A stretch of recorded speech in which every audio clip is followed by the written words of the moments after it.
السلام علیکم ورحمۃ اللہ وبرکاتہ۔ سورۃ الحج آیا 70، ارشاد باری تعالیٰ کہ آپ نے نہیں جانا کہ آسمان اور زمین کی زمین کی ہر چیز اللہ کے علم میں ہے۔ رسول اللہ صلی اللہ علیہ وسلم فرماتے ہیں کہ اللہ تعالیٰ نے حدیث قدسی میں کہ اللہ تعالیٰ نے آسمان اور زمین کو پیدا کرنے سے 50,000 سال پہلے مخلوقات کی تقدیریں تحریر فرما دی تھیں، جبکہ اللہ کا عرش پانی پر تھا۔ رسول اللہ صلی اللہ علیہ وسلم نے فرمایا کہ تم ایمان کی حقیقت کا مزہ ہرگز نہیں پا سکتے جب تک کہ تم یہ نہ جان لو کہ جو کچھ تمہیں ملا ہے وہ ایسا نہیں کہ نہ ملتا، اور جو کچھ نہیں ملا ہے ایسا نہیں کہ وہ تمہیں مل جاتا۔ سب سے پہلی چیز جسے اللہ تعالیٰ نے پیدا کیا قلم ہے۔ اللہ تعالیٰ نے اس سے کہا لکھ۔ قلم نے کہا اے میرے رب میں کیا لکھوں؟ اللہ تعالیٰ نے کہا قیامت تک ہونے والی ساری چیزوں کی تقدیریں لکھ لے۔ اور رسول اللہ صلی اللہ علیہ وسلم نے فرمایا جو اس کے علاوہ کسی اور عقیدے پر مرا تو وہ مجھ سے نہیں ہے۔ تو انشاءاللہ ہم شروع کرتے ہیں سورۃ الحج آیت نمبر 65 سے۔ لاسٹ ٹائم ہم نے 64 پہ اینڈ کیا تھا۔ انشاءاللہ ہماری اب بہت تھوڑی سی آیتیں رہ گئی ہیں، تو دیکھتے ہیں کتنا کور کرتے ہیں۔ نحمدہ و نصلی علی رسول کریم، اما بعد، فاعوذ باللہ من الشیطان الرجیم، بسم اللہ الرحمن الرحیم۔ ربی اشرح لی صدری ویسر لی امری واحلل عقدۃ من لسانی یفقہوا قولی۔ ربی زدنا علما، اللہم فقہنا فی الدین، اللہم انفعنا بما علمتنا وعلمنا ما ینفعنا وزدنا علما، آمین یا رب العالمین۔ تو ہم شروع کرتے ہیں انشاءاللہ۔ ہمارا 17 جز ہے اقترب للناس، اور آپ کو پتہ ہے کہ سورۃ الحج ہے، تو ورڈ ٹو ورڈ ٹرانسلیشن آیت 65 سے شروع کرتے ہیں ہم۔ ورڈ ٹو ورڈ ٹرانسلیشن آیت 65 انشاءاللہ۔ علم کیا نہیں ترا آپ نے دیکھا، انا بے شک اللہ نے سخرا مسخر کیا، لکم تمہارے لیے، ما جو کچھ فی الارضی زمین میں ہے، والفلکا اور کشتیوں کو، تجری جو چلتی ہیں، فی البحر سمندر میں، بھی امر ہی اس کے حکم سے، ویمسکو اور وہ تھامے رکھتا ہے، السماء آسمان کو، ان اس سے کہ تقع وہ گر پڑے، علل اردی زمین پر، الا مگر بھی اس کے اذن سے، انا بے شک اللہ انا کے ساتھ لوگوں کے لرؤوف الرحیم، اللہ تعالیٰ باریک بین ہے، ترس کھانے والا، اور رحیم نہایت رحم والا ہے۔ اللہ تعالیٰ ترس کھانے والا اور رحم کرنے والا ہے۔ رواں ترجمہ آیت 65 رننگ ٹرانسلیشن۔ کیا تم دیکھتے نہیں کہ جو کچھ زمین میں ہے وہ اللہ نے تمہارے تابع فرمان بنا دیا ہے، اور کشتی کو بھی جو اس کے حکم سے سمندر میں چلتی ہے، اور وہ آسمانوں کو یوں تھامے ہوئے ہے کہ وہ اس کے اذن کے بغیر زمین پر گر نہیں سکتا۔ بلا شبہ اللہ تعالیٰ، میں میوٹ کر دوں، کسی بہن کا انمیوٹ ہے۔ بلا شبہ اللہ تعالیٰ بندوں پر ترس کھانے والا اور نہایت رحم والا ہے، لرؤوف الرحیم۔ تو اللہ تعالیٰ فرما رہے ہیں الم ترا ان اللہ سخر لکم ما فی الارض، کیا تم دیکھتے نہیں ہو کہ جو زمین میں ہے وہ اللہ نے تمہارے تابع فرمان بنا دیا ہے۔ اسی بات کو اللہ تعالیٰ نے سورۃ الجاثیہ آیت نمبر 13 میں فرمایا وَسَخَّرَ لَكُم مَّا فِي السَّمَاوَاتِ وَمَا فِي الْأَرْضِ جَمِيعًا مِّنْهُ، اور آسمان اور زمین کی ہر چیز کو بھی اس نے اپنی طرف سے تمہارے لیے تابع کر دیا۔ زمین جو آپ دیکھیں کیسے ہمارے لیے کھیت کھلیان بوتی بچھی ہوئی ہے، اس پہ ہم ہائی رائز عمارتیں بناتے ہیں، اتنا وزن ڈالتے ہیں۔ انڈر دا گراؤنڈ دیکھیں، اگر دیکھنا ہو زمین کے اندر تو نیو یارک کے سب وے کو دیکھ لیں، کتنی ہیوی ٹرینز چلتی ہیں، اور جو ہے آسمانوں کو دیکھیں کہ بغیر ستون کے بنایا، وہ ہم پر گرتا کبھی بھی نہیں ہے۔ اس کے بعد اللہ تعالیٰ فرماتے ہیں وَالْفُلْكَ تَجْرِي فِي الْبَحْرِ بِأَمْرِهِ، اور کشتی کو بھی جو اس کو حکم سے سمندر میں چلتی، بار برداری کا کام کرتی ہے۔ ہمارے سارے پروڈکٹس جو ہیں امپورٹ ایکسپورٹ ہوتے ہیں ادھر سے ادھر، اور باقی دوسرے کام، ٹریولنگ بھی ہوتی ہے، سب کچھ ہوتا ہے۔ اسی چیز کو اللہ تعالیٰ نے سورۃ الیاسین جو کہ آپ روز فرد پڑھتی ہیں 41 42 میں فرمایا وآیۃ لہم ان حملنا ذریتہم فی الفلک المشون، ان کے لیے ایک نشانی یہ بھی ہے کہ ہم نے ان کی نسل کو بھری ہوئی کشتی میں سوار کیا۔ 42 یاسین، وخلقنا لہم من مثلی ما یرکبون، اور ان کے لیے اسی جیسی اور چیزیں پیدا کی جن پر یہ سوار ہوتے ہیں۔ پھر آگے آیت میں اللہ تعالیٰ فرماتے ہیں وَيُمْسِكُ السَّمَاءَ أَن تَقَعَ عَلَى الْأَرْضِ إِلَّا بِإِذْنِهِ، تو اس کو ہمیں دیکھنا ہو تو اللہ تعالیٰ سورۃ السبا 9 میں فرماتے ہیں ان نشا نخسف بہم الارض اور نسقط علیہم کسفا من السماء، اگر ہم چاہیں تو انہیں زمین میں دھسا دیں یا ان پر آسمان کے ان پر آسمان کا ٹکڑا گرا دیں۔ تو آپ دیکھیں آسمان بغیر ستونوں کے ہے، ہم تو کچھ بھی بناتے ہیں تو ستون ہوتے ہیں نا ہمارے، تو لوہے کے، آئرن کے، تو بغیر ستونوں کے قائم ہے۔ اللہ کی قدرت کی نشانی دیکھیں، وہ کبھی ہم پہ نہیں گرا۔ اللہ تعالیٰ اسی بات کو فرما رہے ہیں کہ وہ آسمانوں کو یوں تھامے ہوئے کہ اس کے اذن کے بغیر زمین پر گر نہیں سکتا۔ ان اللہ بالناس لرؤوف الرحیم، بلا شبہ اللہ تعالیٰ بندوں پر ترس کھانے والا اور نہایت رحم والا ہے۔ اس آیت اور اس سے پہلی آیت میں دراصل ایسی باتوں کا ذکر کیا گیا جن کے بغیر انسان کا اس دنیا میں زندہ رہنا اور باقی رہنا مشکل تھا۔ اللہ کا سب سے پہلا احسان تو یہ ہے کہ زمین سبزہ اگاتی ہے، اسی سبزے پر انسان کیا دوسرے جانوروں کی زندگی کا بھی اسی پر انحصار ہے۔ اگر زمین میں پانی کی آمیزش سے رویدگی کی قوت پیدا نہ ہوتی تو کسی بھی جاندار کا اس زمین پر زندہ رہنا مشکل تھا۔ پھر دوسرا احسان انسان پر یہ ہے کہ اس نے زمین کی ہر چیز کو اس کے لیے مسخر کر دیا ہے، ہر چیز ہمارے تابع ہے، ورنہ زمین پر بسنے والے درندے اسے چیر پھاڑ کر کھا جاتے اور اس کی ہستی کا خاتمہ کر سکتے تھے۔ پھر کئی ایسے عظیم جثہ جانور بھی ہیں کہ انسان محض ان کا ایک نوالا ہی بنتا ہے، لیکن انسان کو اللہ تعالیٰ نے اتنی عقل دی ہے کہ زمین کی ہر بڑی سے بڑی اور چھوٹی سے چھوٹی چیز کو اپنے کام میں لا رہا ہے، اور دوسری اشیاء کو اللہ تعالیٰ نے ایسے طبعی قوانین کا پابند بنا دیا ہے کہ انسان انہیں معلوم کر کے ہر چیز سے گناگو فائدے حاصل کر رہا ہے۔ انسان ان اشیاء میں جیسی بھی بات تصرف کرے، کوئی چیز اس کے آگے دم نہیں مار سکتی۔ اسی احسان کا ایک پہلو یہ کہ انسان سمندری سفر کے قابل ہو گیا ہے۔ وہ سمندر جو زمین کی 3/4 حصے پر پھیلا ہوا ہے، آپ کو پتہ ہے نا، خشکی کم ہے اور زمین جو ہے، سمندر جو ہے 3/4 حصے پر پھیلا ہوا ہے، جہاں کوئی نشان راہ بھی نہیں ہوتا، نہ ہی سمت معلوم ہو سکتی ہے۔ اس کے تلاطم خیز موجیں انسان جیسی کمزور مخلوق کو آن کی آن میں فنا کر کے میلوں گرانی تک پہنچا سکتی ہے، جہاں سے کبھی انسان کا سراغ تک نہ مل سکے۔ اللہ تعالیٰ نے اسی سمندر کو طبعی قوانین کا پابند بنا کر اسے بھی انسان کے تابع کر دیا ہے۔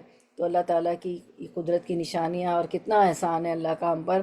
اور تیسرا احسان یہ ہے کہ اللہ کا یہ ہے کہ فضائے بسیط میں لاکھوں ہمہ وقت گردش میں مصروف سیارے اپنے اپنے مدار پر چلنے کے لیے طبعی قوانین کے اس قدر پابند ہیں اور ان میں جکڑے ہوئے ہیں کہ ان میں سے کوئی بھی زمین پر گر کر زمین کو پاش پاش اور انسان کو صفائے ہستی سے مٹا نہیں سکتا۔ یہ سب اللہ کے اذن سے ہی جکڑے ہوئے ہیں۔ پھر یہ اللہ کا اذن ہی ہوگا کہ ایک وقت یہ اجرام فلکی جو ہے آپس میں ٹکرا جائیں گے اور قیامت بپا ہو جائے گی، اور یہ سب کچھ اس لیے کہ انسان کو اللہ تعالیٰ ہر آفت سے محفوظ رکھنا چاہتا ہے۔ تو اور اللہ تعالیٰ جو ہے کیا فرماتے ہیں آخر میں کہ ان اللہ بالناس لرؤوف الرحیم، بلا شبہ اللہ تعالیٰ بندوں پر ترس کھانے والا اور نہایت رحم فرمانے والا ہے۔ تو ہم دیکھتے ہیں کہ آیت نمبر 60 تو اللہ تعالیٰ نے انسان کے لیے زمین کی تمام چیزوں کو مسخر کر دیا۔ الم تری ان اللہ سخر لکم ما فی الارض، اللہ تعالیٰ کے ہی حکم سے سمندر میں کشتیاں چلتی ہے۔ والفلک تجری فی البحر بامرہ، اللہ تعالیٰ آسمان کو تھامے ہوئے ہے کہ وہ زمین پر نہ گرے۔ وَيُمْسِكُ السَّمَاءَ أَن تَقَعَ عَلَى الْأَرْضِ إِلَّا بِإِذْنِهِ، اور اس لیے کہ ان اللہ بالناس لرؤوف الرحیم، اللہ تعالیٰ لوگوں کے ساتھ شفقت کرنے والا اور مہربان ہے۔ رعوف اور رحیم ہے، شفقت کرنے والا اور مہربان ہے۔ آیت نمبر 66 دیکھ لیتے ہیں، ورڈ ٹو ورڈ ٹرانسلیشن۔ وہ اور ہوا وہی ہے الذی جس نے احیاکم زندہ کیا تمہیں، ثم پھر یمیتکم وہ موت دے گا تمہیں، میم واو تا موت اس کا روٹ ورڈ ہے، ثم پھر یحییکم وہ زندہ کرے گا تمہیں، انا یقینا الانسان انسان لکفور لا البتہ کفور بہت ناشکرا ہے۔ رننگ ٹرانسلیشن آیا 66۔ اسی نے تمہیں زندگی بخشی، پھر وہی تمہیں مار ڈالے گا، پھر وہی تمہیں زندہ کرے گا، بے شک انسان البتہ ناشکرا ہے۔ تو اللہ تعالیٰ کی قدرت کے مزید دلائل، وَهُوَ الَّذِي أَحْيَاكُمْ اسی نے تمہیں زندگی بخشی، ثم یمیتکم پھر وہی تمہیں مار ڈالے گا، ثم یحییکم پھر وہی تمہیں زندہ کرے گا، ان الانسان لکفور بے شک انسان البتہ ناشکرا ہے۔ کفور جو ہے فعول کے وزن پر ہے، مبالغے کا صیغہ ہے، بہت زیادہ ناشکرا۔ یہ بعض افراد کا اس ناشکری سے نکل جانا اس کے منافی نہیں، کیونکہ انسانوں کی اکثریت میں یہ کفر پایا جاتا ہے۔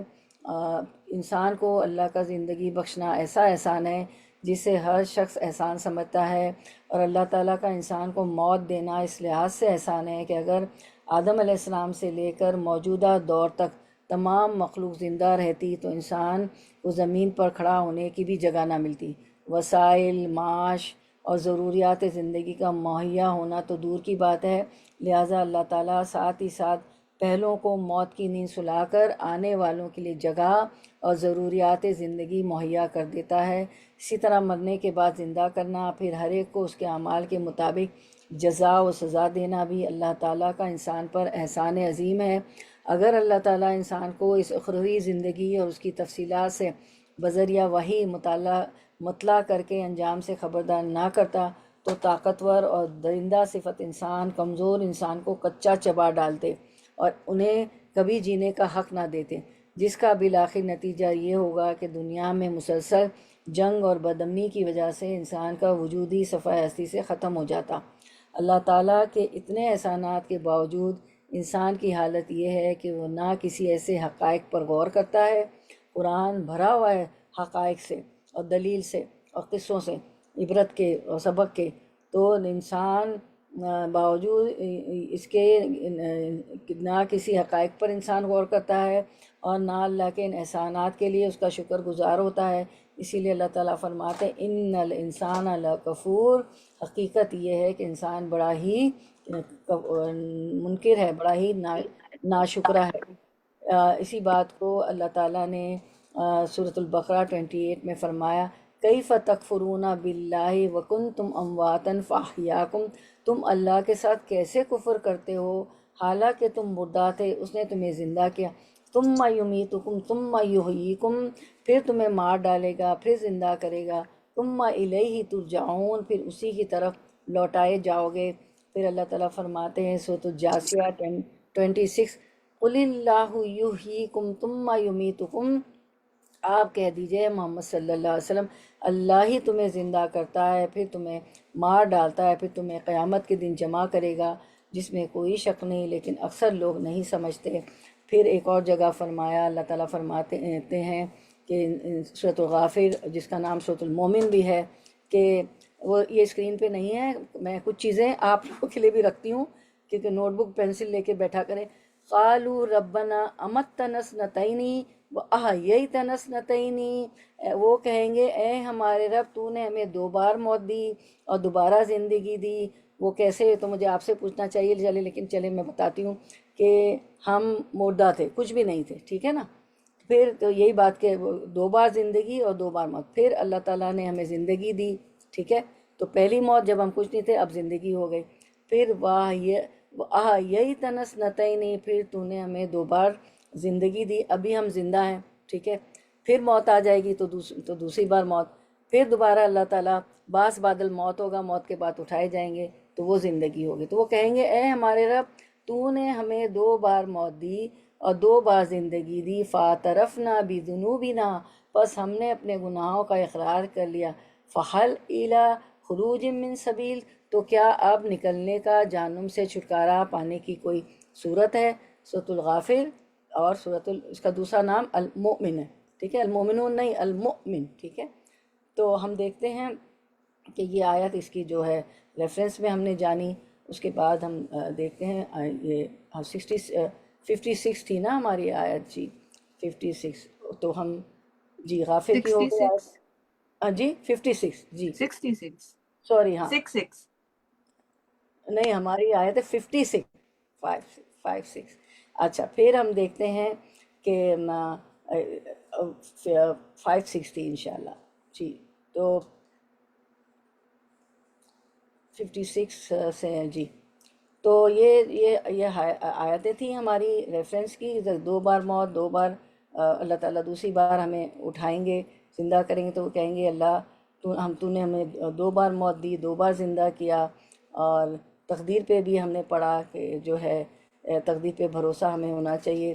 اب ہم آیت نمبر 66 دیکھ لیں، 66 کر رہے تھے جی ہاں، 66 ہی تھی، اب 67 پہ آتے ہیں انشاءاللہ، 67۔ تو اب آپ لوگوں کا کیو این اے ہے 65 اور 66 کا، کہ ان آیات میں 65 اور 66 میں اللہ تعالیٰ کی کون کون سی صفات بیان کی گئی ہے، کون بتائے گا؟ 65 اور 66، پہلے 65 کو اسکرین پہ دیکھ لیتے ہیں، آیت کے اندر ہی ہے کہ اللہ جی تعالیٰ، ان آیت میں اللہ تعالیٰ کی کون کون سی صفات بیان کی گئی ہیں۔ 65 جی سامنے زمین اور آسمان جو ہیں اللہ تعالیٰ نے ہی پیدا کیے ہیں، جی اور جو سمندر میں کشتیاں چلتی ہیں اس کے حکم سے، اور جی آسمان جو بلند کیا گیا ہے اور کہ وہ زمین پہ نہ گرے، جی اور لوگوں کے ساتھ اللہ تعالیٰ بہت رحم کرنے والا ہے، نہایت شفیق ہے۔ جی اور اور جی اور اللہ تعالیٰ ہی نے ہمیں دو بار زندگی اور دو بار موت دی۔ جی ہم جب کچھ بھی نہیں تھے تو ہم موت کی حالت میں ہی تھے، پھر زندگی ہوئی، اب پھر مر جائیں گے اور قیامت کے دن دوبارہ زندہ ہوں گے۔ ہاں اچھا، یہ ان تینوں کو ایک اسلامک ٹرمنالوجی ہے، کون بتائے گا یہ جو دو بار موت، دو بار زندگی، کسی کے ذہن میں آ رہا ہے؟ ایک یہ بھی ہو سکتا ہے کہ جب ہم نیند میں ہوتے ہیں تو وہ بھی موت ہی ہوتی ہے، پھر جی دوبارہ زندہ ہوتے ہیں، پھر مر جائیں گے، پھر دوبارہ زندہ ہوں گے۔ جی، تو بالکل بارک اللہ فی علمی تمام بہنیں، تو ہم لوگ عالم ادب میں تھے، ٹھیک ہے، عالم ادب جب کچھ نہیں تھے، جب موت تھے، مردہ تھے، پھر اس وقت عالم وجود ہے، وی آر ایگزسٹنگ، یہ ہمارا ایگزسٹنس ہے، ٹھیک ہے، عالم ادم، عالم وجود، اور پھر قبر کے اندر جو زندگی ہوگی اس کو کیا کہتے ہیں؟ عالم برزخ۔ جی بارک اللہ فی علمک، ماشاء اللہ تبارک اللہ، ٹھیک ہے، تو عالم عدم جب ہم کچھ نہیں تھے، عالم وجود ابھی ہمارا وجود ہے، اس وقت بیٹھے ہوئے وجود ہے تو بیٹھ رہے ہیں نا، قرآن پڑھ رہے ہیں، پھر جو ہے عالم برزخ۔ چلیں بارک اللہ فی علمک، چلیں سب کے جواب صحیح تھے، اب کیو این اے دیکھ لیتے ہیں اسکرین پہ۔ ان آیات میں اللہ تعالیٰ کی کون کون سی صفات بیان کی گئی ہیں، تو اس کے بعد ہم تلاوت ضرور سنیں گے، آپ لوگ گھر میں بھی مطلب اپنا روٹین بنائے سنا کریں، تو آیتیں پکی ہوتی ہیں اور ہمیں سمجھ آتی ہے کہ ہم نے کتنا کیا جذب کیا، کیا ابزارب کیا، کیا سیکھا۔ اللہ تعالیٰ نے انسان کے لیے زمین کی تمام چیزوں کو مسخر کیا ہے۔ الم تری ان اللہ سخر لکم ما فی الارض، اللہ تعالیٰ کی حکم سے سمندر میں کشتیاں چلتی ہیں، والفلک تجری فی البحر بامرہ، اللہ تعالیٰ آسمان کو تھامے ہوئے کہ وہ زمین پر نہ گرے، ویمسک السماء ان تقع علی الارض الا باذنہ، اللہ تعالیٰ لوگوں کے ساتھ شفقت کرنے والا مہربان ہے۔ ان اللہ بالناس لرؤوف الرحیم، اللہ تعالیٰ نے انسان کو زندگی دی، پھر وہی اس کو موت دے گا اور پھر وہی دوبارہ زندہ کرے گا۔ وَهُوَ الَّذِي أَحْيَاكُمْ ثُمَّ يُمِيتُكُمْ ثُمَّ يُحْيِيكُمْ إِنَّ الْإِنسَانَ لَكَفُورٌ، اور انسان جو ہے بہت ہی منکر ہے، ناشکرہ ہے۔ 67 پہ آتے ہیں انشاءاللہ، ورڈ ٹو ورڈ ٹرانسلیشن۔ 67، لیکلی واسطے ہر امت کے جعلنا بنایا، ہم مقرر کیا ہم نے، منسکن عبادت کا طریقہ، ہم وہ ناسکوہ چلنے والے ہیں اس پر، فلا تو نہ ینازعنک، وہ ہرگز جھگڑا کریں گے آپ سے، فی الامری اس معاملے میں، ودو اور دعوت دیجیے، الی ربک طرف اپنے رب کے، انکا بے شک آپ، لعلی البتہ اوپر، ہدن ہدایت، مستقیم سیدھی کے ہیں۔ وہاں ترجمہ 67، ہم نے ہر ایک امت کے لیے عبادت کا ایک طریقہ مقرر کیا جس پر وہ چلتے ہیں، لہٰذا انہیں اس معاملے میں آپ سے جھگڑنا نہیں چاہیے۔ آپ اپنے رب کی طرف دعوت دیں، بلا شبہ آپ راہ راست پر ہیں۔ لِكُلِّ أُمَّةٍ جَعَلْنَا مَنسَكًا، ٹھیک ہے، تو ہم نے ہر ایک امت کے لیے عبادت کا ایک طریقہ مقرر کیا ہے۔ تو منسکن کہتے ہیں عبادت کے طریقے کو یا شریعت کو، ٹھیک ہے۔ پھر اللہ تعالیٰ فرما رہے ہیں کہ منسک کا لفظ اگرچہ یہ منسکن ہے نا کہ ہم نے ہر ایک امت کے لیے عبادت کا ایک طریقہ، ایک منسک مقرر کیا، منسک کا لفظ اگرچہ حج کے شعائر و احکام اور ادائیگی سے مختص ہو گیا ہے، اور مناسک حج سے مراد اعمال اور ارکان حج ادا کرنے کے مقامات، منی، مزدلفہ وغیرہ قاعدے اور طریقے ہیں، اور نسک اس قربانی کو کہتے ہیں جو حج کے دوران کی جاتی ہے، ٹھیک ہے نا۔ لِكُلِّ أُمَّةٍ جَعَلْنَا مَنسَكًا هُمْ نَاسِكُوهُ، ٹھیک ہے، تو ہم نے ہر ایک امت کے لیے عبادت کا ایک طریقہ مقرر کیا ہے، ہم ناسکوہ، جس پہ وہ چلتے ہیں، اور نسک اس قربانی کو کہتے ہیں جو حج کے دوران کی جاتی ہے۔ تاہم اس لفظ کے معنی میں یہ وسعت ہے کہ اس کا اطلاق تمام عبادات کے طریقہ کار پر ہوتا ہے، اور یہ لفظ منہاج الاخذ سے ہے۔ منہاج کے معنی ہے تمام شرعی احکام کی ادائیگی کا طریقہ کار شامل ہے، اور یہ طریقہ کار بھی اللہ ہی کی طرف سے بتلایا جاتا ہے، اور منسک کا اطلاق صرف عبادت کے طریقہ کار پر ہوتا ہے۔ اور پھر اللہ تعالیٰ فرماتے ہیں کہ فَلَا يُنَازِعُنَّكَ فِي الْأَمْرِ وَادْعُ إِلَىٰ رَبِّكَ، لہٰذا انہیں اس معاملے میں آپ سے جھگڑا نہیں کرنا چاہیے، کیونکہ اللہ تعالیٰ نے ہر امت کے لیے عبادت کا طریقہ مقرر کیا تھا۔ اِنَّكَ لَعَلَىٰ ہُدًى مستقیم، آپ اپنے رب کی طرف دعوت دیں، بلا شبہ آپ راہ راست پر ہیں۔ عبادت کا یعنی عبادت کا طریقہ کار ہر نبی اور اس کی امت کے لیے مختلف رہا ہے، اس میں وقت کے تقاضوں کو بھی ملحوظ رکھا جاتا ہے، اور چونکہ یہ طریقہ کار بھی اللہ ہی کی طرف سے ہوتا ہے، لہٰذا کسی کو یہ حق نہیں پہنچتا کہ وہ اس بارے میں آپ سے یعنی آپ سے بحث یا جھگڑا کرے، کیونکہ اس زمانے میں یہی طریقہ کار درست اور برحق ہے جو آپ کو بتلایا گیا ہے۔ اور پھر ہم دیکھتے ہیں کہ ابراہیم علیہ السلام نے بھی اللہ تعالیٰ سے دعا کی تھی، سورۃ البقرہ 128، وَأَرِنَا مَنَاسِكَنَا، اور ہمیں اپنی عبادتیں سکھا، عبادت کے طریقے بتا، ٹھیک ہے۔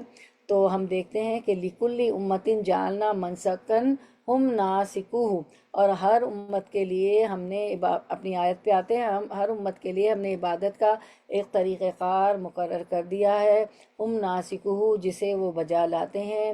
تو پھر کیا یعنی ہر زمانے میں ہم نے لوگوں کے لیے ایک شریعت مقرر کی جو بعض چیزوں میں سے ایک دوسرے سے مختلف بھی ہوتی ہے، جیسے تورات امت موسیٰ علیہ السلام کے لیے تھی، انجیل امت عیسیٰ علیہ السلام کی شریعت تھی، اور اب قرآن مجید امت محمدیہ صلی اللہ علیہ وسلم کے لیے شریعت اور ضابطۂ حیات ہے، ٹھیک ہے۔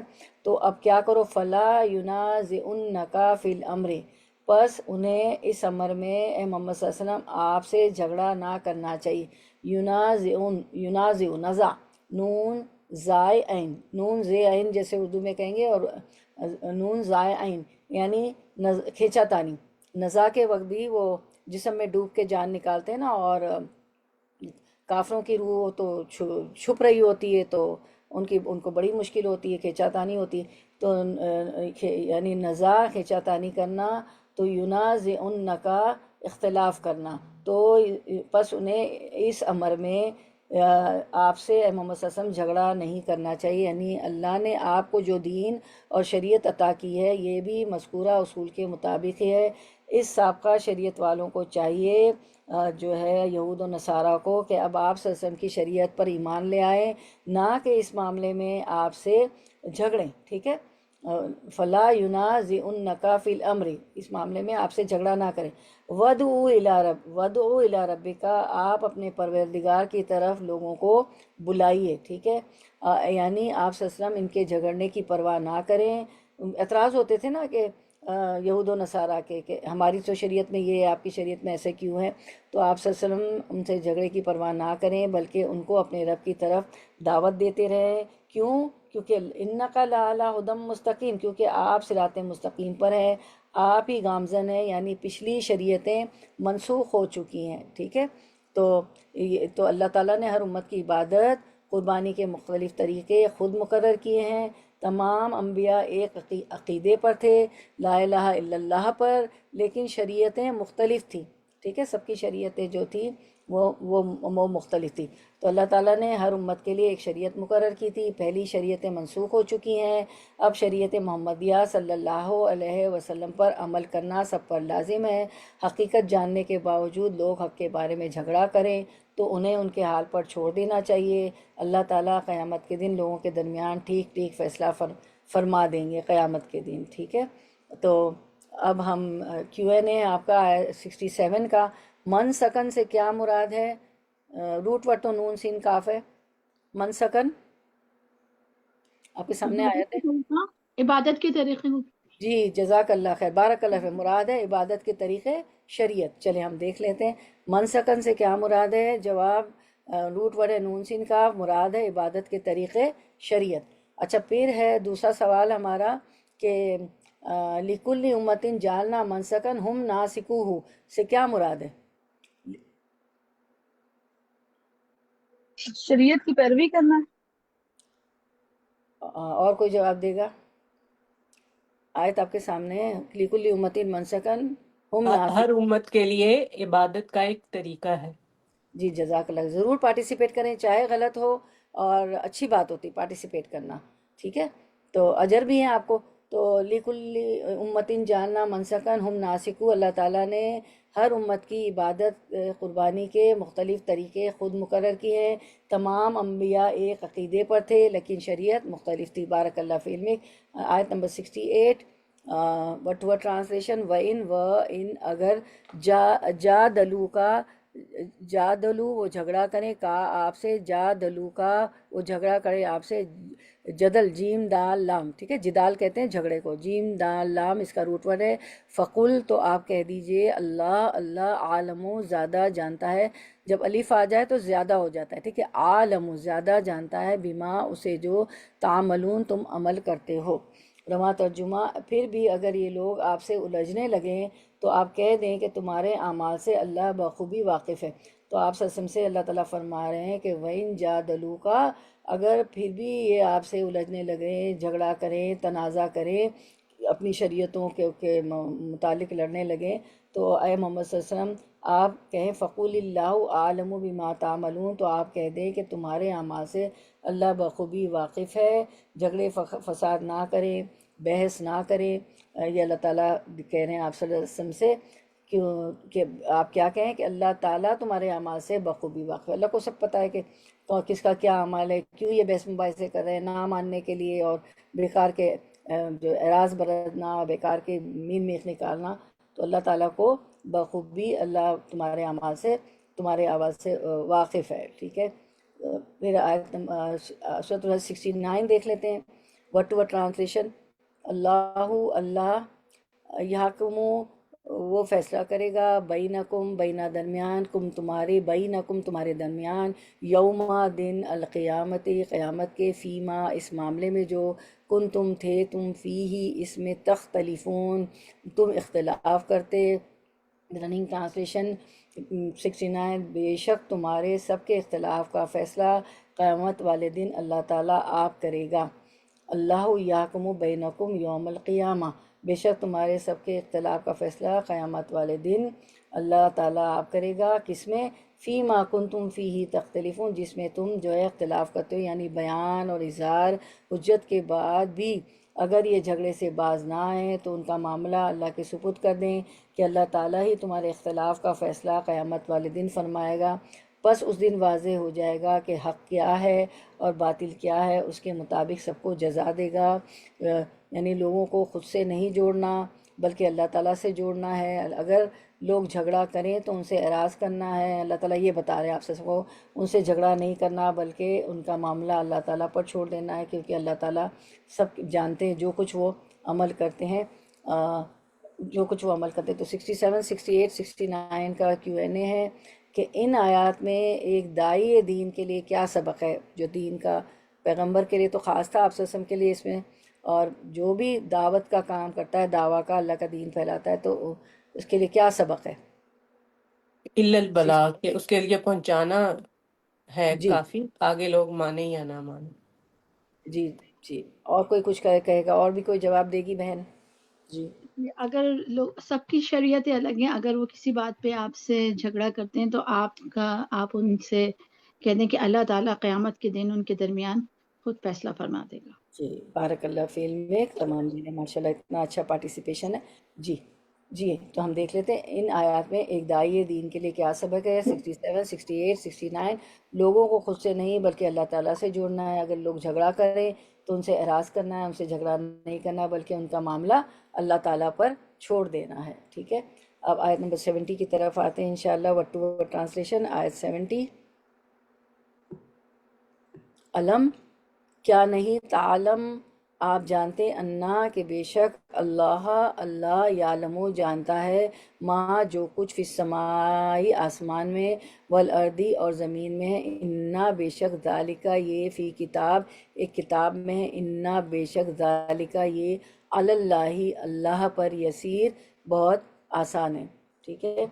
تو ہم دیکھ لیتے ہیں رواں ترجمہ۔ کیا آپ نے نہیں جانا کہ آسمان اور زمین کی ہر چیز اللہ کے علم ہے، یہ سب لکھی ہوئی کتاب میں محفوظ ہے اللہ تعالیٰ پر، تو یہ امر بالکل آسان ہے۔ علم تعلم ان اللہ یعلم ما فی السماء والارض، کیا آپ نے نہیں جانا کہ آسمان اور زمین کی ہر چیز کا علم، ہر چیز اللہ کے علم میں ہے، یہ اللہ کے علم میں ہے، ماضی، حال، مستقبل سب اللہ کو پتہ ہے۔ پاس میں ہم نے کیا کیا، حال میں ہم کیا کر رہے ہیں، اور جو ہے مستقبل میں کیا ہونے والا ہے، کیا کریں گے۔ ان فی ذالک فی الکتاب، یہ سب لکھی ہوئی کتاب میں محفوظ ہے۔ آپ سب کو معلوم ہے کہ لکھی ہوئی کتاب سے مراد یہاں پہ لوح محفوظ ہے جو 7ویں آسمان پر ہے۔ ان ذالک علی اللہ یسیر، اللہ تعالیٰ پر تو یہ امر بالکل آسان ہے، بہت آسان ہے اللہ تعالیٰ پر، ٹھیک ہے، کہ یہ لکھنا تو جو ہے اللہ کا علم ہے، ماضی، حال، مستقبل۔ اس لیے تقدیر کو کیسے ڈیفائن کیا جاتا ہے؟ علم اللہ السابق، 3 ورڈ یاد رکھ لیں۔ تقدیر کو کیسے ڈیفائن کیا جاتا ہے؟ علم اللہ السابق، اللہ کا علم جو آگے آنے والا ہے اس کے بارے میں، جو ٹھیک ہے، جو سبقت کرنے والا ہے، ٹھیک ہے۔ تو آسمان و زمین کی تخلیق سے پہلے اس کی مخلوقات کو جو کچھ کرنا تھا اس کو علم پہلے سے ہی تھا، وہ ان کو جانتا تھا، چنانچہ اس نے اپنے علم سے یہ باتیں پہلے ہی لکھ دیں، اور لوگوں کو یہ بات چاہیے کہ کتنی ہی مشکل، چاہے کتنی ہی مشکل ہو، اللہ کے لیے بالکل آسان ہے۔ ان ذالک علی اللہ یسیر، یہ وہی تقدیر کا مسئلہ ہے، اس پر ایمان رکھنا ضروری ہے۔ جیسے حدیث میں اس طرح بیان کیا گیا ہے کہ اللہ تعالیٰ آسمان و زمین کی پیدائش سے 50,000 سال پہلے، جبکہ اس کا عرش پانی پر تھا، مخلوقات کی تقدیریں لکھ دی تھیں۔ تو رسول اللہ صلی اللہ علیہ وسلم کو فرماتے ہوئے سنا، عمرو بن عاص رضی اللہ عنہ کی روایت ہے کہ اللہ تعالیٰ نے آسمانوں اور زمین کو پیدا کرنے سے 50,000 سال پہلے مخلوقات کی تقدیریں تحریر فرما دی تھی، فرمایا اس کا عرش پانی پر تھا۔ اور پھر ایک دوسری حدیث میں دیکھ لیتے ہیں کہ عبادہ بن صامت رضی اللہ عنہ نے اپنے بیٹے سے کہا، اے میرے بیٹے، تم ایمان کی حقیقت کا مزہ ہرگز نہیں پا سکتے جب تک کہ تم یہ نہ جان لو کہ جو کچھ تمہیں ملا ہے وہ ایسا نہیں کہ نہ ملتا، اور جو کچھ نہیں ملا ہے ایسا نہیں کہ وہ نہیں ملتا، ٹھیک ہے۔ تو ایمان کی حقیقت کا مزہ اسی میں ہے۔ ایمان والے جبھی ہوں گے جب ہم جو ہے تقدیر پہ جو ہے ہمارا یقین ہو، ہے نا، والقدری خیری و شری من اللہ تعالی، کہ اچھی اور بری تقدیر اللہ کی طرف سے ہے۔ ہم بیکار ہو رہے تھے، یہ نہیں ملا، وہ نہیں کہا، آج کل وہ پلاٹ اتنے کے ہیں، پہلے تو اتنے کم میں تھے، میں لے لیتی۔ بھائی وہ کوئی بھی چیز، کوئی بھی دولت ہو، پراپرٹی ہو، کچھ بھی ہو، فلاں رشتے، 2 رشتے کھڑے تھے، فلاں سے کر دیتی میرے بچے کا تو وہ بہت خوش ہوتا یا خوش ہوتی، وہ نہیں تھا میرے نصیب میں۔ دیکھیں نا، تم یہ نہ جان لو کہ جو کچھ تمہیں ملا ہے وہ ایسا نہیں تھا کہ نہ ملتا، اور جو کچھ نہیں ملا ایسا نہیں تھا کہ وہ تمہیں مل جاتا۔ تو جو لکھا ہے وہ مل کے رہے گا، جو نہیں لکھا وہ نہیں مل کے رہے گا۔ پھر وہ آگے فرماتے ہیں عبادہ بن صامت کے بیٹے کہ میں نے اپنے بچے سے کہ عبادہ بن صامت کہ میں نے رسول اللہ صلی اللہ علیہ وسلم کو فرماتے ہوئے سنا، سب سے پہلی چیز جسے اللہ تعالیٰ نے پیدا کیا قلم ہے۔ اللہ تعالیٰ نے اس سے کہا لکھ، قلم نے کہا اے میرے رب میں کیا لکھوں؟ تو تو اللہ تعالیٰ نے کہا قیامت تک ہونے والی ساری چیزوں کی تقدیریں لکھ اے میرے بیٹے۔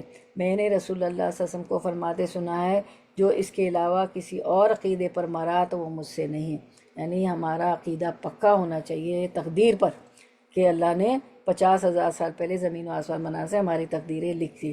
اب تقدیر کو لا یرد القضاء الا الدعاء، قضاء اور قدر کو، تقدیر کو صرف دعائیں بدل سکتی ہے، تو ہمیشہ اچھے الفاظ ہمارے منہ سے نکلنے چاہیے، اچھی دعائیں کرنے چاہیے۔ آج بھی جمعے کے دن ایک گھڑی ہوتی ہے کہ دعا قبول ہوتی ہے، تو کہتے ہیں کہ علماء کا فرماتے ہیں کہ عصر سے مغرب کے درمیان جو ہے گھڑی ہوتی ہے جس میں دعا قبول ہوتی ہے، ٹھیک ہے نا۔ تو مجھے پتہ ہے عصر کے بعد بھی آپ لوگ اذکار کرتی ہیں ماشاءاللہ۔ تو اور ان ذالک اللہ یسیر، اور یہ قسمت لکھنا اتنے سال پہلے اللہ کے لیے بہت آسان تھا، یسر سے، یسیر جو ہے یسر یاسین را بہت آسان تھا، یعنی مختلف انبیاء کی شریعت یا عبادت کے طریقوں میں تبدیلی اور اس کے وجود سب کچھ اللہ کے علم کے مطابق اور پہلے سے ہی طے شدہ ہے، اور اللہ کی کتاب میں پہلے سے ثبت ہے لوح محفوظ میں۔ پھر اللہ کو یہ بھی علم ہے کہ کون لوگ اس واضح سی بات پر بھی جھگڑے پیدا کرنے والے ہیں۔ اللہ کو ان سب باتوں کا پہلے سے علم تھا ہے، پھر ان جھگڑا کرنے والوں کے درمیان فیصلہ کر کے انہیں ان کی حد درمی کی سزا دینا اللہ تعالیٰ کی وسعت علم اور عظیم قدرت کے مقابلے میں بالکل ہیچ اور معمولی باتیں ہیں، ٹھیک ہے۔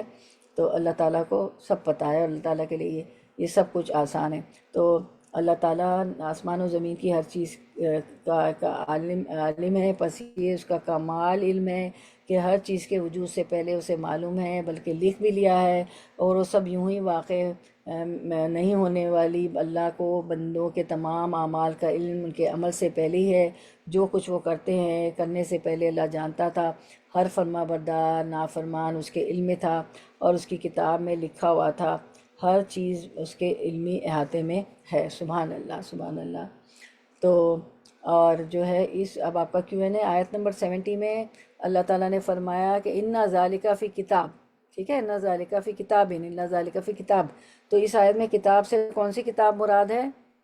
لوح محفوظ، قرآن پاک۔ لوح جی محفوظ قرآن پاک۔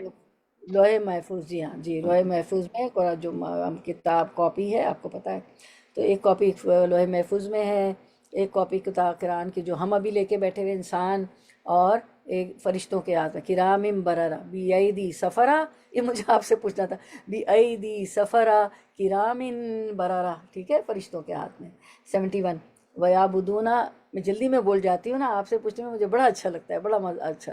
وَيَعْبُدُونَ ربط ٹو ٹرانسلیشن 71، اور وہ عبادت کرتے ہیں من دونی سوائے اللہ کے، ماں اس کی جو لم نہیں ینزل اس نے نازل کی، بھی جس کی سلطانن کوئی دلیل، وما اور اس کی جو لیسا نہیں ہے لہم ان کے لیے، بھی جس کا علم کوئی علم، وما اور نہیں للظالمین ظالموں کے لیے، من نصیر کوئی مددگار۔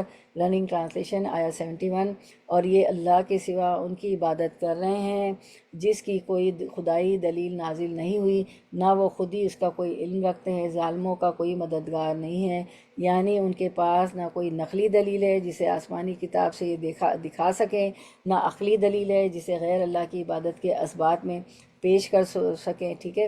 وَيَعْبُدُونَ مِن دُونِ اللَّهِ، یہ لوگ اللہ کے علاوہ ان کی عبادت کرتے ہیں، ما لم ينزل به سلطانن، جن کے لیے نہ تو اللہ نے کوئی دلیل اتاری ہے، وما لیس لہم به علم، نہ ہی خود انہیں کچھ علم ہے۔ اور وَيَعْبُدُونَ کتنے معبود ہیں؟ کروڑوں کی تعداد میں معبود ہیں، کوئی کس کی پوجا کرتا ہے، کوئی کس کی پوجا کرتا ہے، یعنی اللہ تعالیٰ کی نازل کردہ کسی کتاب میں کہیں بھی یہ ذکر موجود نہیں ہے، نہ تورات میں، نہ زبور میں، نہ انجیل میں، نہ صحف ابراہیم و موسیٰ، کسی میں نہیں کہ اس نے فلاں فلاں ہستی کو فلاں فلاں اختیارات تفویض کر رکھے ہوں، لہٰذا ان کاموں میں تم ان سے رجوع کر کے ان سے اپنی حاجات طلب کر سکتے ہو۔ نہ ہی انہیں کسی علمی تحقیق سے یہ معلوم ہوا ہے کہ امور کائنات میں اللہ کے سوا کسی دوسرے کو بھی تصرف کا حق حاصل ہے، اور اس بنا پر ان کی بھی عبادت کرنا درست ہے۔ لہٰذا جو معبود ان لوگوں نے بنا رکھے ہیں اور ان سے کئی صفات اور اختیارات منسوب کر دیے ہیں، اور کسی کو غوث خدا، کسی کو جو ہے حاجت روا، مشکل کشا، وہ کسی کو اولاد دینے والا، کسی کو کیا کیا اختیارات منسوب کر دیے ہیں، ان کے آستانوں پر دعائیں مانگی جاتی ہیں، نظریں نیازیں چڑھائی جاتی ہیں، بعض کے طواف اور اعتکاف تک بھی کیے جاتے ہیں، نعوذ باللہ استغفر اللہ۔ ان کی حقیقت جاہلانہ توہمات کے سوا کچھ بھی نہیں ہے۔ وما للظالمین من نصیر، ان ظالموں کا کوئی بھی مددگار نہ ہوگا، یعنی اللہ تو اس لیے ان کی مدد نہیں کرے گا کہ ان ظالموں نے اللہ کے شریک بنا کر اللہ کو ناراض کر لیا ہے، اور ان کے معبود اس لیے مدد نہیں کر سکیں گے کہ ان میں اتنی قدرت ہی نہیں۔ پھر ایسے لوگوں کے ظلم اور حماقت میں کیا شک ہو سکتا ہے۔ ابراہیم علیہ السلام نے بھی یہی کہا تھا نا کہ یا ابتی ہے میرے ابا جان، آپ جو ہے ان بتوں کی پوجا کرتے ہیں جو نہ نقصان دے سکتے ہیں نہ فائدہ دے سکتے ہیں، اور یہ آپ کے انسان کے ہاتھوں کے بنائے ہوئے بت ہیں نا۔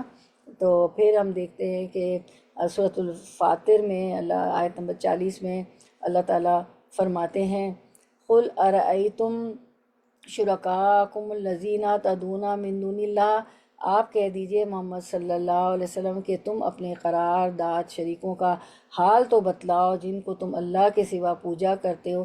ارونی ماذا خلقوا من الارض، یعنی مجھ کو یہ بتلاؤ کہ انہوں نے زمین میں کون سا جز بنایا ہے۔ ام لہم شرکن فی السماوات، یا ان کا آسمانوں میں کچھ ساجھا ہے۔ ام آتیناہم کتابا فہم علی بینۃ منہ، یا ہم نے ان کو کوئی کتاب دی ہے کہ یہ اس کی دلیل پر قائم ہو۔ بل ان یعید الظالمون بعضهم بعضا الا غرورا، بلکہ یہ ظالم ایک دوسرے سے نرے دھوکے کی باتوں کا وعدہ کرتے آتے ہیں، یہ کچھ بھی نہیں ہے۔ اس کے بعد سورۃ السبا میں اللہ تعالیٰ فرماتے ہیں 27 قُلْ أَرُونِيَ الَّذِينَ أَلْحَقْتُمْ بِهِ شُرَكَاءَ، کہہ دیجئے اچھا مجھے بھی تو انہیں دکھا دو جنہیں تم اللہ کا شریک ٹھہرا کر اس کے ساتھ ملا رہے ہو۔ کلا، ایسا ہرگز نہیں، بل هو اللہ العزیز الحکیم، بلکہ وہی اللہ ہے غالب با حکمت۔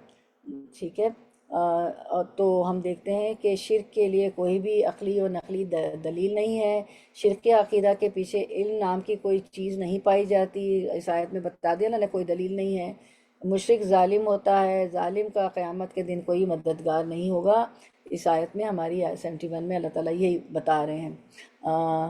تو کیا تھا ان لوگوں کا طرز عمل کہ بغیر کسی دلیل اور علم کے غیر اللہ کی عبادت کرتے تھے۔ اب آپ کا Q&A ہے 71۔ اس آیت میں مشرکین کا کیا طرز عمل بتایا گیا ہے؟ سامنے اسکرین پر ہے آپ کے۔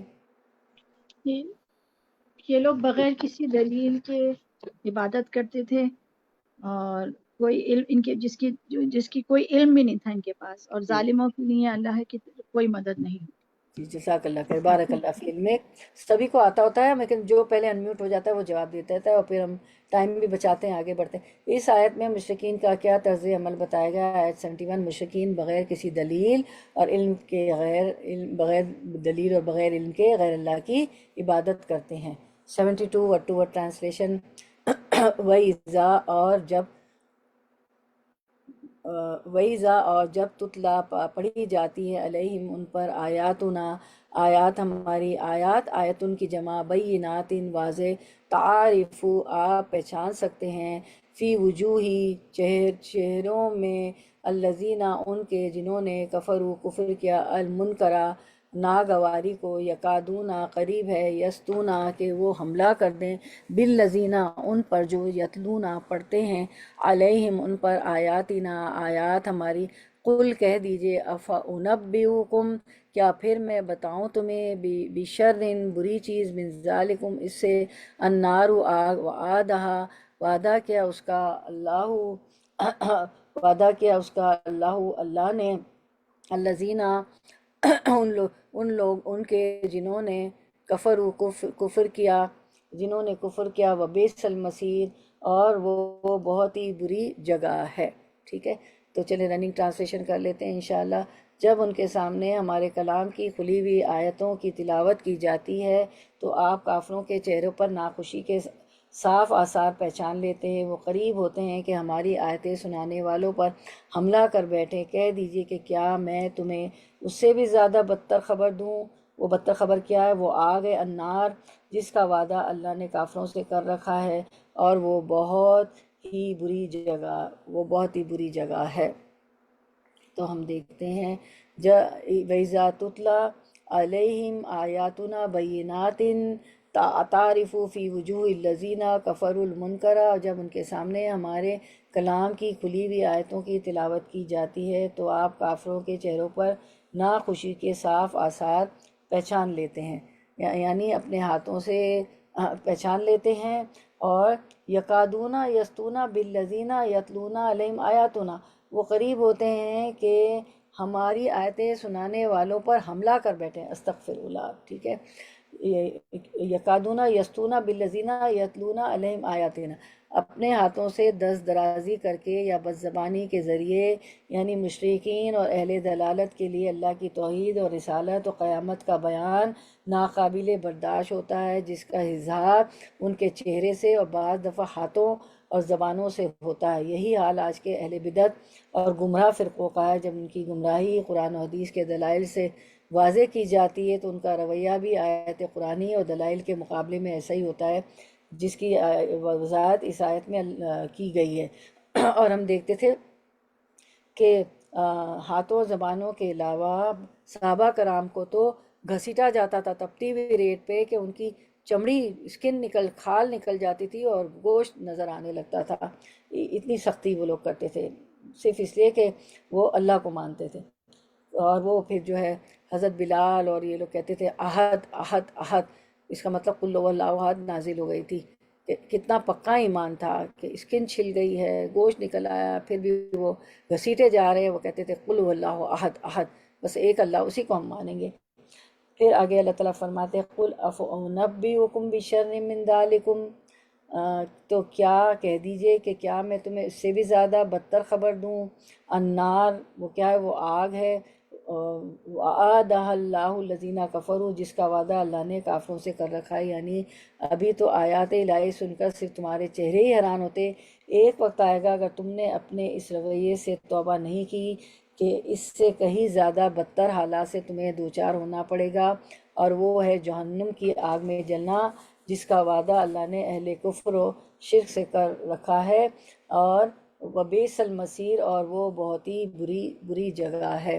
یعنی مشرکوں کے سامنے جب اللہ تعالیٰ کی ایسی آیت پڑھی جاتی ہیں جن میں خالص توحید کا ذکر ہوتا ہے اور یہ بتلایا جاتا ہے کہ تصرف امور کی جملہ اختیارات صرف اللہ کو ہیں اور کوئی دوسرا ان میں شریک نہیں، کوئی غوث پاک نہیں، کوئی مشکل کشا نہیں، کوئی حاجت روا نہیں، تو ان مشرکوں کے تیور بگڑ جلنے لگتے ہیں اور وہ یوں قیدہ خاطر ہونے لگتے ہیں کہ کبھی ایسی آیات سنانے والوں پر حملہ کر دیں گے یا چک رسید کر دیں گے۔ آپ انہیں کہیے کہ بے شک اے محمد صلی اللہ علیہ وسلم تمہیں یہ آیات ناگوار ہیں، لیکن اس ناگواری کا انجام اس سے بھی زیادہ ناگوار ہوگا، اور وہ ناگوار چیز ہے آگ کا عذاب، استغفر اللہ۔ اب تم خود ہی فیصلہ کر لو کہ ان دونوں ناگوار باتوں میں سے کون سی بات تمہیں قابل قبول ہے۔ سورۃ الفرقان میں فرمایا کہ وہ ناگوار جگہ کیسی ہوگی، انہا سات مستقرم و مقامہ، بے شک وہ ٹھہرنے اور رہنے کے لحاظ سے بدترین جگہ ہے۔ ظاہر ہے آگ کا عذاب ہر وقت گرمی میں آگ میں جلنا جلسنا، پھر اس سے جو ہے پیپ اور پس نکلے گا، ذرا سی اسکن پہ آگ لگ جائے تو کتنا ہو جائے گا کہ اس کے ندی نالے بہہ جائے گا، پھر جہنمیوں کو وہ پیپ بھی پینے کو دی جائے گی، استغفر اللہ۔ عذاب کی تو بہت سی شکلیں ہیں، جیسے عمل ویسا عذاب۔ تو اس بات سے سب سے زیادہ ان کو چڑ تھی، جس بات سے وہ عقیدہ توحید تھا۔ نبوت کے ابتدائی دور میں مکہ والوں نے آپ کی ذات اور آپ کے ساتھیوں پر بے انتہا مظالم ڈھائے، آپ پہ اجڑیاں تک رکھی گئی، آپ کے صحابہ کو بھی زمین پہ گھسیٹا گیا، مارا گیا، پیٹا گیا۔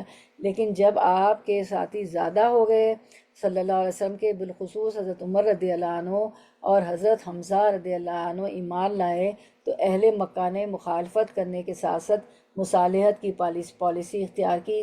انہوں نے، کیونکہ ان کا ذرا روب تھا نا، حضرت عمر اور حضرت حمزہ رضی اللہ عنہ کا روب تھا، تو اب انہوں نے مخالفت کی بجائے کیا کیا کہ مصالحت کر لیتے ہیں مسلمانوں سے۔ تو انہوں نے بہر دفعہ آپ صلی اللہ علیہ وسلم سے مطالبہ کیا کہ کچھ آپ نرم ہو جائیں اور کچھ ہم اپنے رویے میں نرمی پیدا کریں گے۔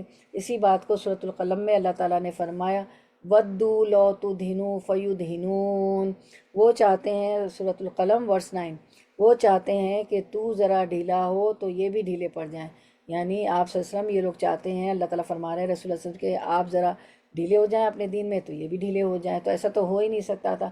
تو لیکن سرور دو عالم آیت کی طرف آتے ہیں، نے وہ سرور دو عالم صلی اللہ علیہ وسلم نے دو ٹوک انداز میں جواب دیا کہ توحید اور شرک کا آپس میں معاہدہ اور ملاپ نہیں ہو سکتا، شرک تو ملا ہی نہیں سکتے نا توحید کے ساتھ۔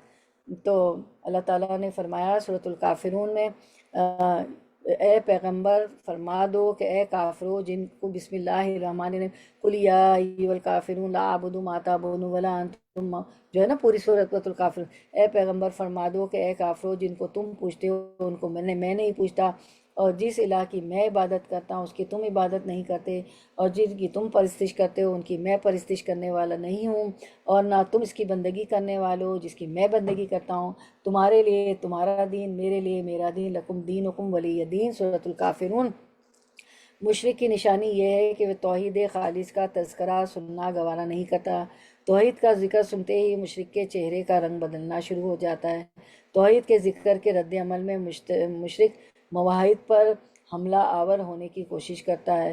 مشرک کو جہنم میں پھینکا جائے گا جو رہنے کے اعتبار سے بدترین جگہ ہے۔ اللہ تعالیٰ مشرک کو ضرور جہنم میں داخل کرے گا، اللہ تعالیٰ کا وعدہ پورا ہو کر رہے گا۔ یہ سمری تھی اس آیت کی، ہماری 72 کی، ٹھیک ہے۔ تو اب آپ کا Q&A ہے، آیت آپ کے سامنے۔ قرآن سن کر کافروں کا کیا رد عمل ہوتا ہے؟ بسم اللہ۔ سابقون الاولون۔ ہلو، جی قرآن جی سن کر ان کے چہرے سے بگڑ جاتے ہیں۔ جی جی جی قرآن سن کر وہ نہیں مان لاتے اور وہ چہرے بگڑ جاتے ہیں اور وہ لوگ توجہ نہیں دیتے۔ ہوں۔ اور کسی اور جزاک کا اللہ بھی، خیر۔ کوئی ان اور کے بھی چہرے پر ناگواری کے اثرات ہوتے ہیں اور وہ اتنے غصے میں ہوتے ہیں کہ وہ قریب ہوتا ہے کہ وہ ان پہ حملہ کر دیں یا ان کے ساتھ لڑائی جھگڑا شروع کر دیتے ہیں۔ تو جی اللہ تعالیٰ نے کہا کہ یہ عذاب ان کو آگ کے عذاب جہنم کے دن دیا جائے گا جو بہت ہی برا عذاب ہوگا، یہ اللہ کا وعدہ ہے۔ بالکل بالکل، جزاک اللہ خیر، ماشاء اللہ۔ آیت کے کانٹیکس میں آپ لوگ بات کرتی ہیں، بڑی پریکٹس ہو گئی ہے ماشاء اللہ آپ لوگوں کو، ماشاء اللہ بڑے انٹلیکچوئل لوگ ہیں۔ اللہ تعالیٰ قبول فرمائے ہم سب سے۔ قرآن سن کر بارک اللہ فی علمک، جید جید جدن جید جدن۔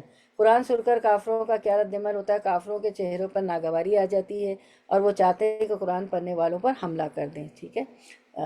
اب میرا خیال ہے ٹائم ہمارا 73 کی تفسیر چیز زیادہ ہے تو ہم یہیں پر اینڈ کرتے ہیں 72 پہ۔ بس اب آپ کی چند آیات رہ گئیں، اس میں 78 آیات ہیں، تو نیکسٹ ٹائم ضرور لوگوں کو بھی بتائیں، آپ بھی آئیں اور بھی بہنوں کو بتائیں، ہمارا جو ہے تکمیل ہو جائے گی انشاءاللہ، فنش ہو جائے گی ہماری منڈے کو سورۃ الحج انشاءاللہ، اللہ نے چاہا تو ہم تلاوت سن لیتے ہیں اور اس کو آپ لوگ جذب کریں اور دیکھیں کہ آپ کی کیا سمجھ میں آیا ان آیات سے۔ 65 to 69 70 تک دیکھتے ہیں۔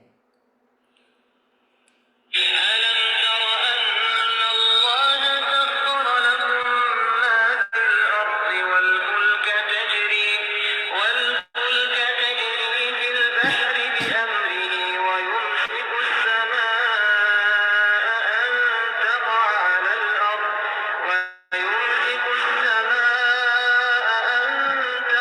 على الأرض إلا بإذنه إن الله بالناس لرؤوف رحيم وهو الذي أحياكم ثم يميتكم ثم يحييكم إن الإنسان لكفور لكل أمة جعلنا منسكا هم ناسكوه فلا ينازعنك في الأمر وادع إلى ربك إنك لعلى هدى مستقيم وإن جادلوك فقل الله أعلم بما تعملون الله يحكم بينكم يوم القيامة فيما كنتم فيه تختلفون چلیں انشاءاللہ یہیں پہ اینڈ کرتے ہیں ہم۔ بارک اللہ فی علمک و عملک و رزقکم و اوقاتکم و اہلکم و مالکم، آمین یا رب العالمین۔ اللہ تعالیٰ آپ کے علم میں، عمل میں، اہل و عیال میں آپ کی مال میں برکت دے، آمین یا رب العالمین۔ اللہم وفقنی لما تحب وترضى، اے اللہ ہمیں توفیق دیجیے کہ ہم وہ عمل کریں جس سے آپ محبت کرتے ہیں اور جس سے آپ راضی ہوتے ہیں۔ ربنا تقبل منا انک انت السمیع العلیم وتب علینا انک انت التواب الرحیم۔ اے ہمارے رب ہم سے قبول فرما لیجیے، آپ ہی سننے والے اور جاننے والے ہیں۔ سبحان ربک رب العزت عما یصفون وسلام علی المرسلین والحمد للہ رب العالمین، وآخر دعوانا ان الحمد للہ رب العالمین۔ سبحانک اللہم وبحمدک، نشہد ان لا الہ الا انت، نستغفرک ونتوب الیک۔ السلام علیکم ورحمۃ اللہ وبرکاتہ۔ ان آیات پہ آپ کوئی بات رکھنا چاہیں یا کچھ